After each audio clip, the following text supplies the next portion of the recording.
Édition Nuit, bonsoir, bienvenue. Merci à vous de nous suivre sur France 24 et France Info. Voici les titres du journal. Emmanuel Macron veut reconnaître l'État de Palestine au mois de septembre.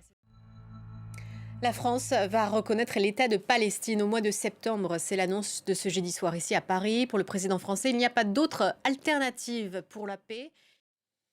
Au Proche-Orient, on a aussi appris l'échec de négociations en cours entre le Hamas et Israël, acté par Steve Witkoff, l'émissaire américain. Et réunion d'urgence sur Gaza à Paris est prévue vendredi, mais il y a également une rencontre entre Israéliens et Syriens qui a eu lieu ce jeudi, toujours dans la capitale et sous parrainage américain. Tom Barak, l'émissaire envoyé par Washington, affirme que les deux parties ont convenu de poursuivre le dialogue et la désescalade.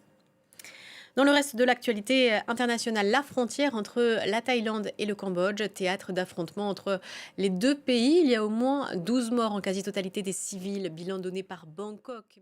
En Ukraine, après 2 jours de manifestations intenses contre la loi sapant l'indépendance d'instances anticorruption, Volodymyr Zelensky fait marche arrière et propose un nouveau projet de loi. Et alors qu'on n'en sait pas davantage depuis 24 heures sur les négociations commerciales entre l'Europe et les États-Unis, un tarif douanier de 15%, comme il est actuellement évoqué, ferait tout de même beaucoup d'inquiets, notamment dans les filières agricoles des producteurs de vin et de spiritueux. Reportage en Italie de Thomas Cuny.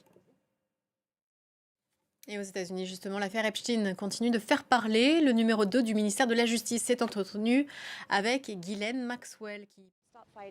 Le monde du catch en deuil, c'est Hulk Hogan qui s'est éteint à l'âge de 71 ans d'un arrêt cardiaque. Il avait, avant de devenir catcheur, mené une carrière d'acteur. Il était aussi un soutien actif de Donald Trump. En France, la justice se penche sur le suicide de l'ex-femme de Bertrand Cantat, 15 ans après sa mort. Le chanteur est accusé de violence volontaire après déjà avoir été condamné pour des coups mortels sur l'actrice Marie Trintignant. Et c'est une série Netflix qui a permis la réouverture de ce dossier. Regardez. Et enfin du sport pour terminer, c'était l'épreuve reine de ce Tour de France, 3 colors catégories, arrivé au sommet. C'est un Australien qui a remporté l'étape, Ben O'Connor. Prochaine édition dans une quinzaine de minutes.